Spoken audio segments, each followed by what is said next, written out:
السلام علیکم ناظرین، آج کی اس ویڈیو میں حضرت عمر فاروق اور حضرت علی المرتضیٰ رضی اللہ تعالی عنہ کی حضرت اویس کرنی رحمۃ اللہ علیہ سے ملاقات کے بارے میں آپ کو بتائیں گے۔ اگر آپ نے ہمارا چینل ابھی تک سبسکرائب نہیں کیا تو چینل کو سبسکرائب کر لیں۔ حضور نبی کریم صلی اللہ علیہ وآلہ وسلم کے وصال کے بعد حضرت عمر فاروق اور حضرت علی المرتضیٰ رضی اللہ تعالیٰ عنہ مکہ معظمہ تشریف لائے تو حضرت عمر فاروق رضی اللہ عنہ نے وہاں پر موجود لوگوں سے دریافت کیا کہ ان میں کوئی شخص قرن کا موجود ہے، تو کچھ لوگ حاضر ہوئے۔ آپ رضی اللہ عنہ نے ان سے حضرت اویس کرنی رحمۃ اللہ علیہ کے بارے میں دریافت کیا تو انہوں نے انکار کر دیا کہ وہ اس نام کے کسی شخص کو نہیں جانتے۔ البتہ ایک دیوانہ آدمی ایسا ہے جو آبادی سے دور رہتا ہے اور کسی سے نہیں ملتا جلتا۔ لوگ عموماً کھاتے ہیں لیکن وہ نہیں کھاتا، وہ خوشی اور غم کو نہیں جانتا۔ لوگ ہنستے ہیں تو وہ روتا ہے، اور جب لوگ روتے ہیں تو وہ ہنستا ہے۔ جب حضرت عمر فاروق رضی اللہ عنہ کا دور خلافت شروع ہوا تو آپ رضی اللہ عنہ حضرت علی المرتضیٰ رضی اللہ عنہ کے ہمراہ کوفہ تشریف لے گئے۔ وہاں سے یمن تشریف لے گئے، جہاں قرن پہنچ کر حضرت اویس کرنی کی تلاش شروع کی۔ لوگوں نے بتایا کہ دور عرفہ کی وادی میں ایک دیوانہ اونٹ چرا رہا ہے جس کی غذا خشک روٹی ہے۔ حضرت عمر فاروق اور حضرت علی المرتضیٰ رضی اللہ عنہ اس سمجھ چلے اور حضرت اویس کرنی رحمۃ اللہ علیہ کے پاس پہنچ گئے۔ حضرت اویس کرنی رحمۃ اللہ علیہ اس وقت نماز میں مشغول تھے۔ دونوں حضرات ان کا نماز سے فارغ ہونے کا انتظار کرنے لگے۔ جب حضرت اویس کرنی رحمۃ اللہ علیہ نماز سے فارغ ہوئے تو دونوں حضرات نے سلام عرض کیا اور ان سے نام دریافت کیا۔ حضرت اویس کرنی رحمۃ اللہ علیہ نے فرمایا، میرا نام عبداللہ ہے۔ حضرت عمر فاروق رضی اللہ عنہ نے حقیقی نام دریافت کیا تو فرمایا کہ میرا نام اویس ہے۔ حضرت عمر فاروق رضی اللہ عنہ نے ہتھیلی دکھانے کی درخواست کی۔ جب حضرت اویس کرنی رحمۃ اللہ علیہ نے ہاتھ دکھایا تو آپ دونوں حضرات ان کو پہچان گئے اور دست بوسی کی سعادت حاصل کی۔ حضرت عمر فاروق رضی اللہ عنہ نے حضور نبی کریم صلی اللہ علیہ وآلہ وسلم کا سلام پیش کیا۔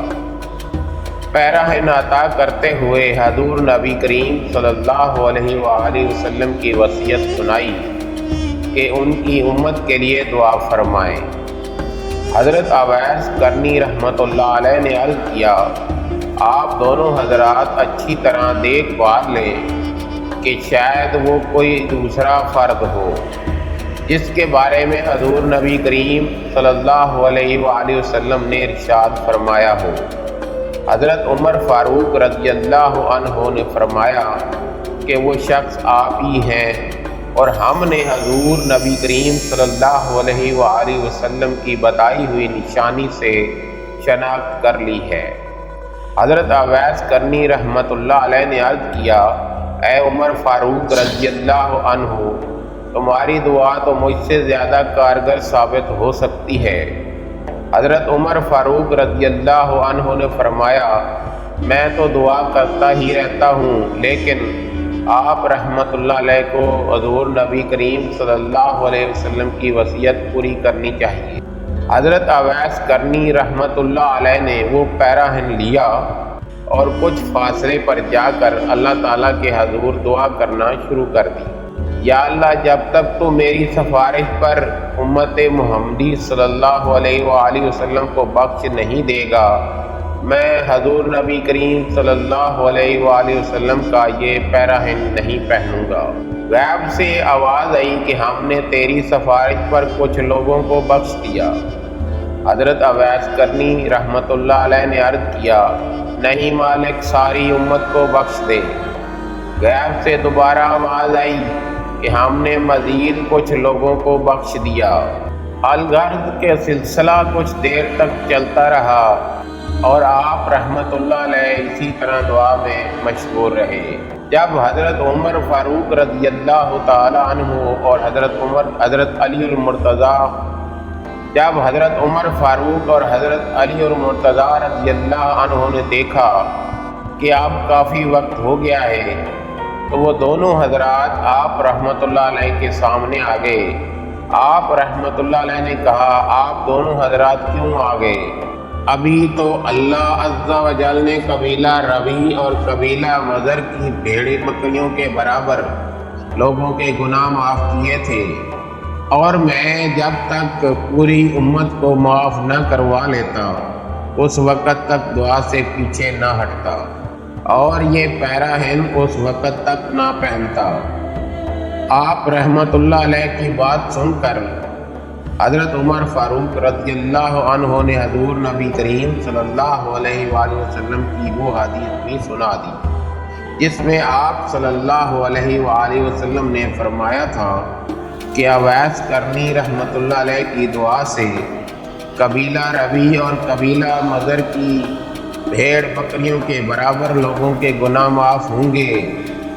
حضرت عمر فاروق رضی اللہ عنہ نے آپ رحمۃ اللہ علیہ کو ایسے پیراہن میں دیکھا جس میں ہزاروں عالم کشیدہ تھے۔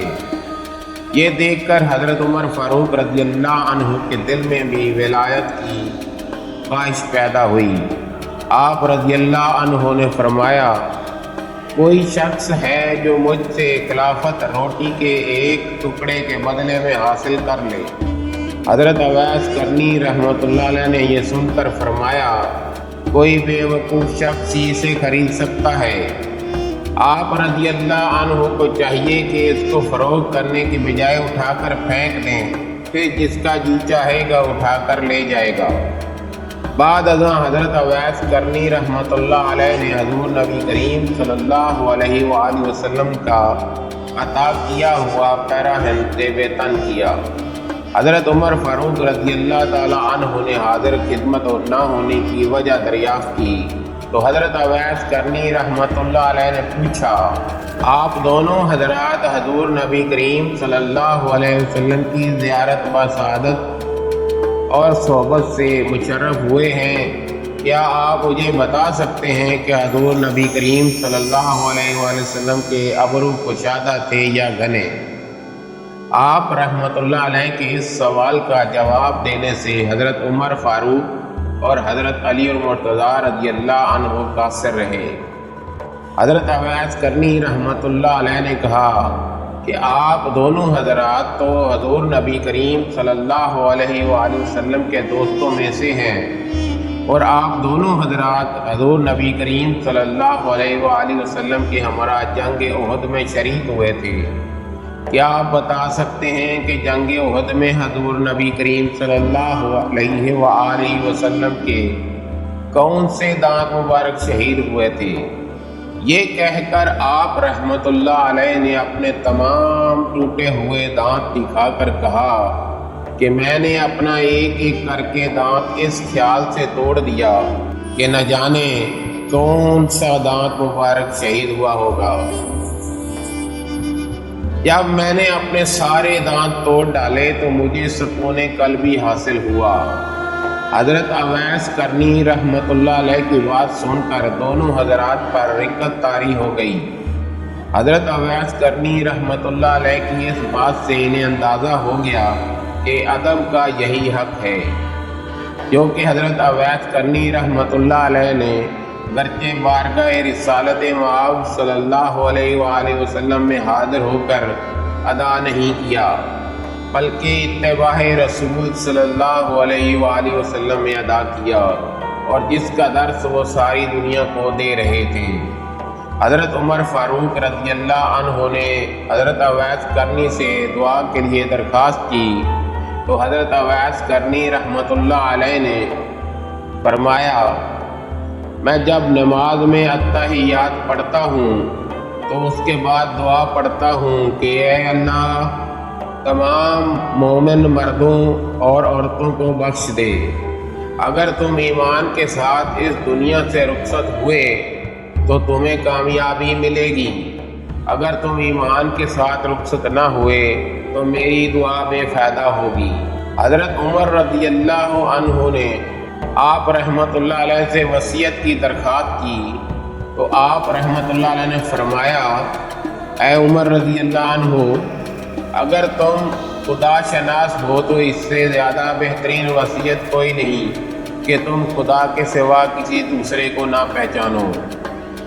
پھر آپ رحمۃ اللہ علیہ نے حضرت عمر رضی اللہ عنہ سے دریافت کیا، اے عمر رضی اللہ عنہ، کیا اللہ تم کو پہچانتا ہے؟ حضرت عمر رضی اللہ عنہ اس بات میں نفی میں سر ہلایا۔ حضرت اویس کرنی رحمۃ اللہ علیہ نے فرمایا، بس اللہ کے سوا تمہیں کوئی نہ پہچانے یہ تمہارے لیے بہتر ہے۔ حضرت عمر فاروق رضی اللہ عنہ نے آپ رحمۃ اللہ علیہ سے کچھ دیر قیام کی درخواست کی تاکہ وہ آپ رحمۃ اللہ علیہ کی خدمت میں کچھ پیش کر سکیں۔ آپ رحمۃ اللہ علیہ نے جیب سے 2 درہم نکال کر دکھائے اور کہا، یہ میرا اونٹ چرانے کا معاوضہ ہے، اگر آپ حضرات یہ ضمانت دیتے ہیں کہ ان کو خرچ کرنے سے قبل مجھے موت نہیں آئے گی تو آپ مجھے جو عنایت فرمائیں گے میں وہ قبول کر لوں گا، ورنہ یہ 2 درہم ہی میرے لیے کافی ہیں۔ کچھ دیر تک حضرت اویس کرنی رحمۃ اللہ علیہ حضرت عمر فاروق اور حضرت علی المرتضیٰ رضی اللہ عنہ سے اس طرح باتیں کرتے رہے۔ حضور نبی کریم صلی اللہ علیہ وآلہ وسلم کی سیرت اور اقوال زیر موضوع لاتے رہے۔ اس کے بعد حضرت اویس کرنی رحمۃ اللہ علیہ نے فرمایا، آپ دونوں حضرات نے یہاں پہنچنے تک میری وجہ سے جو تکلیف اور زحمت فرمائی اس کے لیے میں معافی چاہتا ہوں۔ اب آپ دونوں حضرات یہاں سے تشریف لے جائیں کیونکہ قیامت کا دن نزدیک ہے اور مجھے آخرت کی فکر ہے۔ قیامت کے دن ہمیں ایسا دیدار نصیب ہوگا جو کبھی منقطع نہ ہوگا۔ اب میں قیامت کا راستہ بنانے اور اسے صاف کرنے میں مشغول ہوں۔ دوستو، اگر ہماری ویڈیو اچھی لگی ہو تو اس کو لائک کریں اور شیئر کریں۔